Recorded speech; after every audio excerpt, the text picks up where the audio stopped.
you. So I'm going to talk today about the department's perspective, why we've put together the Integration Transformation Fund and what it's intended from the department and a ministerial view of what it's intended to achieve. You've just had a fantastic real world view of it, so I'm going to take you back into fantasy land now.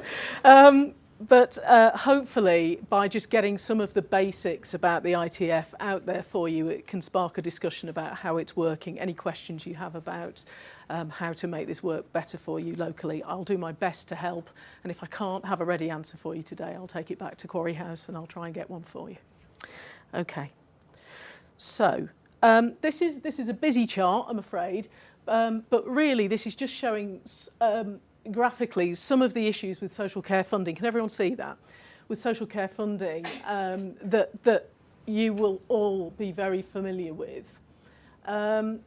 Basically, the issue around the strain on public finances, particularly social care expenditure, is nothing I need to tell you about, but it's just graphically represented there. So A on that pie chart just shows the expenditure in 2011-12 on older people as part of the social care budget, and then the proportions of the social care budget spent on other groups. You can see that older people 65 and over on this definition is by far the largest, and because we know the demographics are working as they are, that is only going to grow.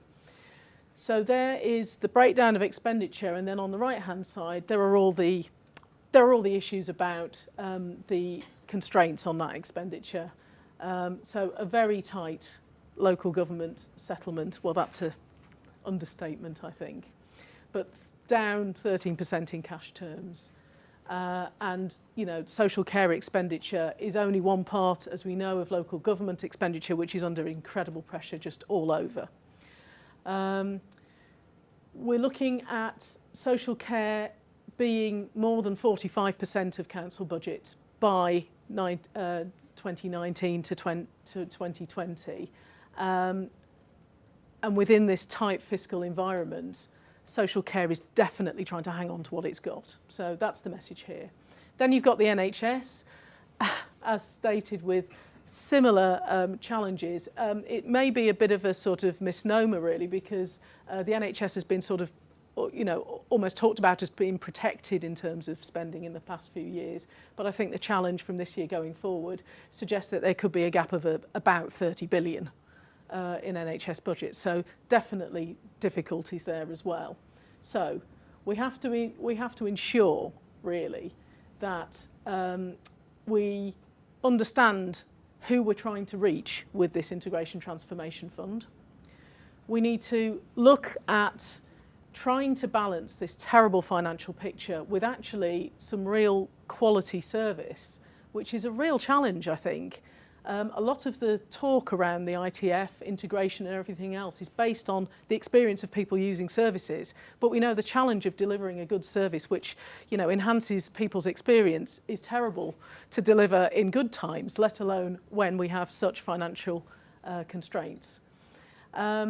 We're trying to encourage learning from best practice and pioneers, and hopefully you'll be aware of the integration pioneer areas that are just announced, and the 14 of those areas are hopefully going to share their early experience and their early work on the ITF and also integrated care more generally with the entire country. And then we've got to learn from other big transformation programmes in government. This is a message that has gone to our ministers, that this isn't just about providing money and letting the whole system just get on with it. Some of the messages from the Troubled Families Programme and others is that there has to be a sort of spirit of honesty that comes around the table. There has to be a sort of trust that's built up, and without those relationships at the core of this, actually the money is not going to have the effect that we all want it to have. So that's another message to be aware of, and I know that some of the relationships that have just been described, you know, can be quite tense and difficult to navigate, but it's not that we don't appreciate this. We do understand that this is an issue. So this is just a slide which sets out what the spending review settlement said about the Integration Transformation Fund. So it breaks down into 2014, which is a sort of preparatory year for the fund coming into full effect in 2015 and 16. So in 2014 and 15, there's going to be an additional £200 million transfer from the NHS to social care, and this is repeating a sort of pattern that's happened in current years. So a £900 million transfer is already planned, but there'll be an additional £200 million next year. We know that that's in some ways a small amount to deal with some big issues, but you know, it is what it is. And 2014-15 is designed to be a year where, on the back of that NHS to social care transfer, there are the conversations, the plans are happening, which is going to prepare the ground well, we hope, for the 2015-16 pooled budget of 3.8 billion. So the 3.8 billion, as I'm sure you know, is being not described as new money in its entirety, and this just shows you how it breaks down and the elements to it. So 1.9 billion of it is additional NHS funding. And then the other half is broken down as followed. It's made up of the carers breaks funding. There's some reablement monies in there, £300 million. There's some capital funding within which the Disabled Facilities Grant, which has now been boosted by some additional Department of Health money features, so that's now up to 220 million. And then there is 1.1 billion of an existing transfer from health to social care. So that's how the money breaks down in broad terms. The last line,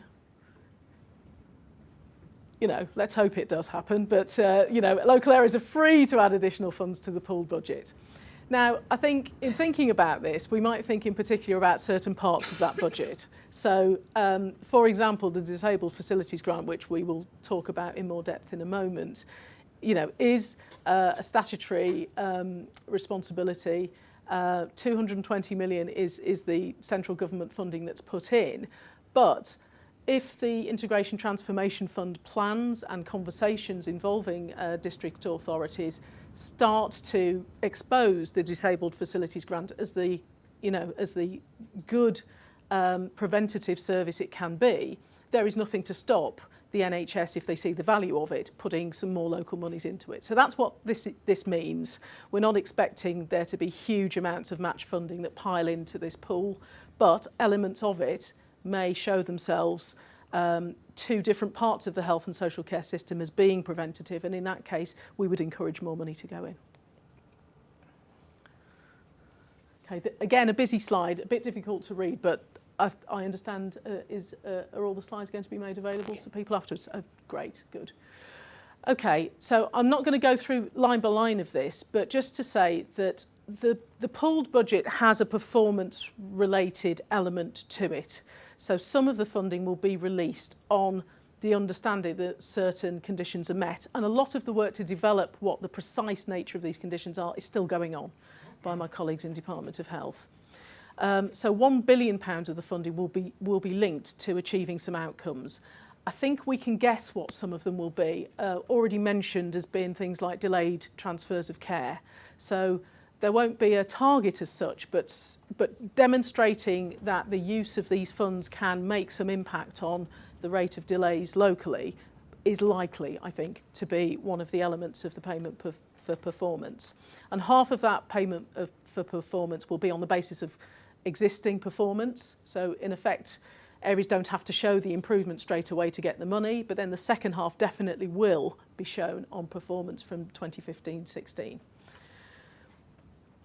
The locally agreed plans will have local flavour to them, but will have to satisfy some national criteria as well. So, as has been said, the health and wellbeing boards have to sign them off.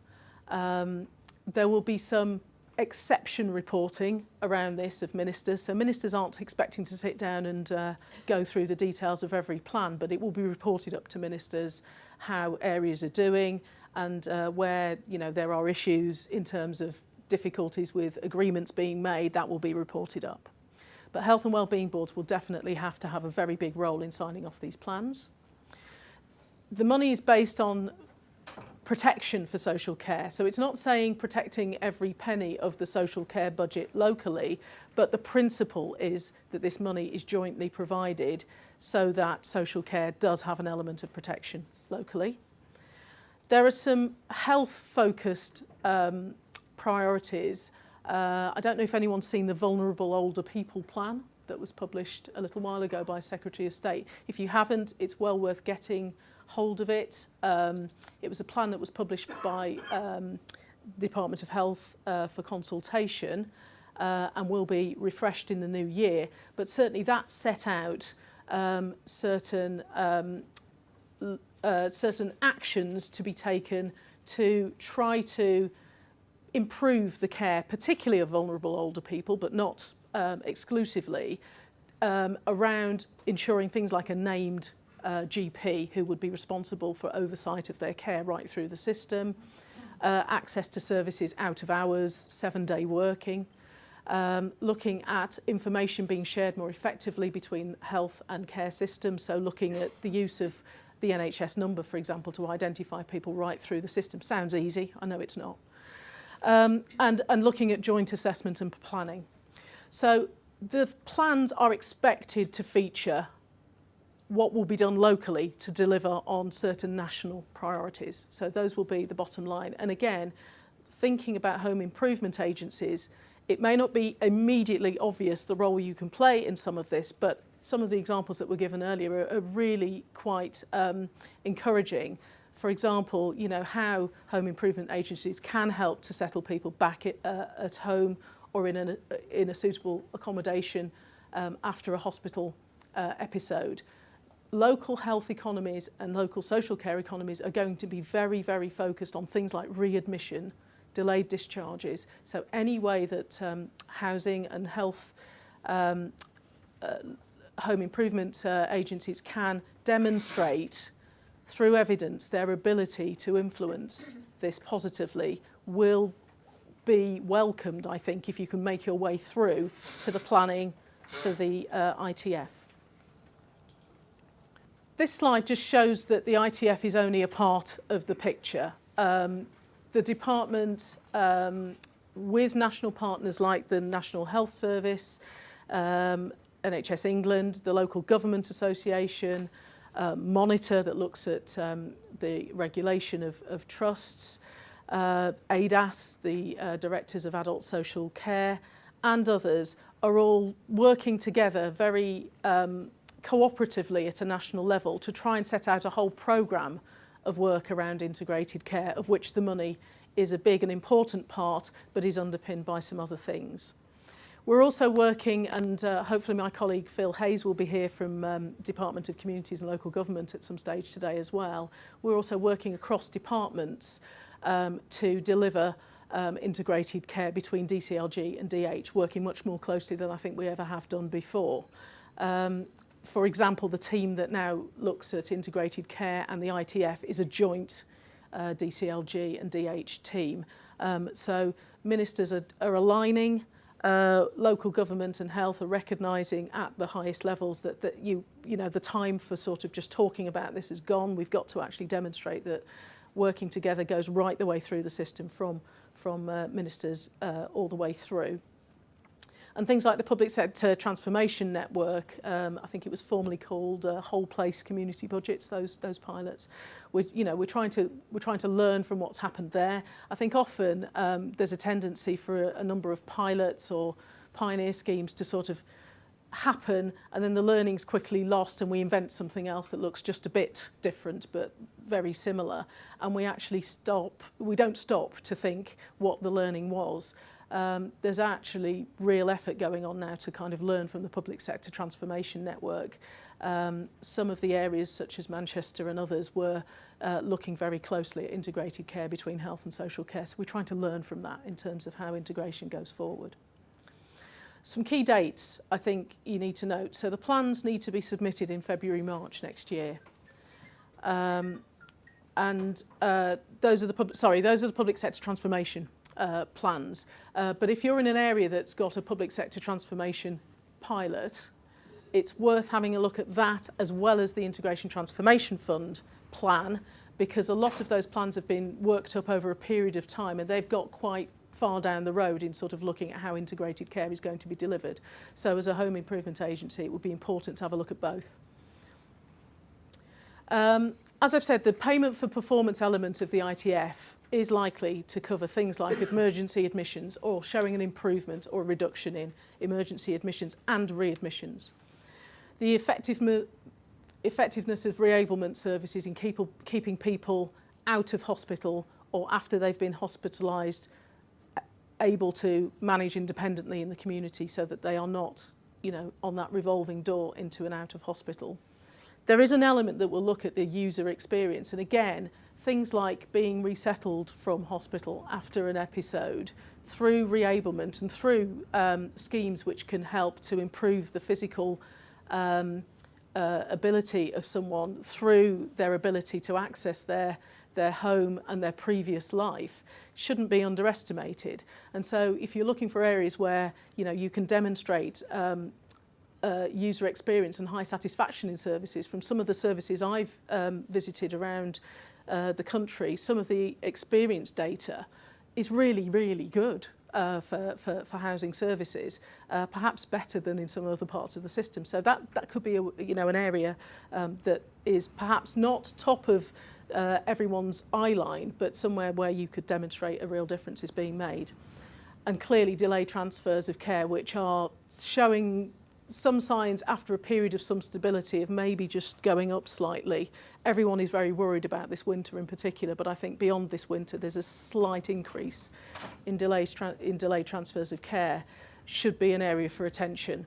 And just on delayed transfers, in previous years it's been a problem where it's been characterised by the horrible term bed blocking of people who've been awaiting a sort of social care package or awaiting a care home. Actually, looking at the figures, 2/3 of the delays are now because of awaiting further NHS treatment or further community service treatment. It's actually not a social care and health problem just as simply described as it used to be. So actually services which are around intermediate care and reablement become very much more emphasised in reducing delayed transfers of care. So that's something just to bear in mind in your local area as well. This just sort of shows you how the department is kind of chunking up the work that's needed to make the Integration Transformation Fund happen. So there's a whole raft of work going on about how the funding will be allocated. There's work going on at the moment about refining the pay for performance element.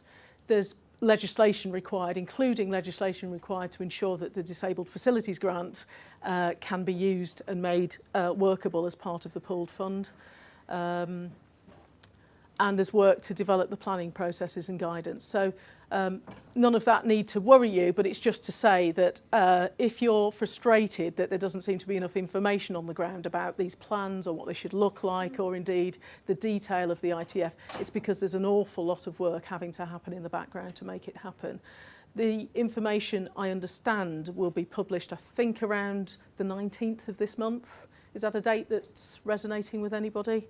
I understand that the detailed information on the plans will come out around about the 19th of December. It's not a great time of year, but so that's the next milestone, I think, to look out for in terms of public information coming out from DCLG and DH on what needs to happen locally on the ITF.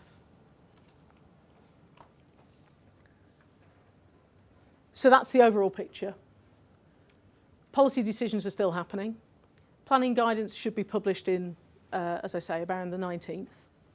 There's going to be some engagement events. I don't know the details of those yet, but our comms team is working on a whole programme of events that will be run in conjunction, I think, with the Local Government Association and NHS England. So look out for details of those in your area.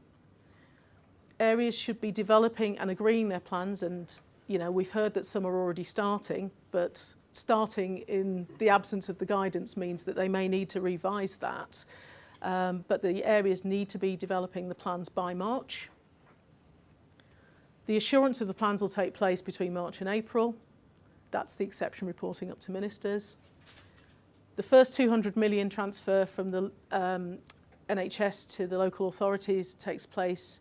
It will be probably at the end of the financial, at the start of financial year 2014-15. And then the actual £3.8 billion pool will start to be deployed from financial year 2015-16. My colleagues in the Integration Transformation Fund were really keen that I put this slide up, because they've been having a lot of questions about, well, you know, what does better integrated care look like? And so they've put together this slide which sort of says it's better outcomes for individuals. I think nobody would argue against that, but we understand the challenge of delivering this. Services which are sustainable. I think for this to make a real difference, this has to be not about plans that are for 1 year or 2 years. This has to be around something that has a longevity in areas that people can actually rely upon for years to come. It needs to be a planning process which, you know, really fundamentally brings together healthcare and housing in a way that is sustainable for the future. And that's a message that I think perhaps has been a bit lost in the way in which this is communicated so far. So my colleagues were keen that I said this. And they want to build very much on early learning from areas that are already doing this. We don't feel that the £3.8 billion announcement is the start of integrated care in this country. We know that areas have been pursuing this for many, many years, some with a lot of success. Others have had challenges and difficulties along the way. But we need to learn about this and we need to capture it, because for the first time, a whole range of partners nationally have come together around integrated care to say, we want to speak with one voice and give consistent messages to the system about how integrated care can be supported. And to do that effectively, we need to know what's going wrong. People need to know where the money isn't flowing properly. We need to know what the difficulties are. Things like health and wellbeing boards who are not routinely including housing as part of their consideration. We need to know, because we can only change what we know about. We need to know if there are difficulties with the Disabled Facilities Grant element of the funding, translating its way through from a pooled fund through to a statutory service that we know needs to be delivered according to local demand, but has to flow through district councils who may not be immediately a part of the discussions around the ITF. We need to know this. We also want to know where it is working, because if it's working and people have found solutions or found ways to make this work particularly well in their area, we want to spread that very quickly. And running alongside this is the Integration Pioneer Programme, which has some support and will have an integrated care, I think it's called iCase, it's an integrated care sort of learning platform where there'll be real-time information coming out from those pioneer areas, so that the pioneers can share what's happening with them and people can say, actually, we're doing something like that, and they can help the pioneers, but they can help the wider system. So really, that's all I want to say, because I think you may have some questions around the Integration Transformation Fund, and I know we have a panel discussion, but that's really just setting out the basics about the fund, giving you some key timings and milestones, and I'm very happy to take any further questions.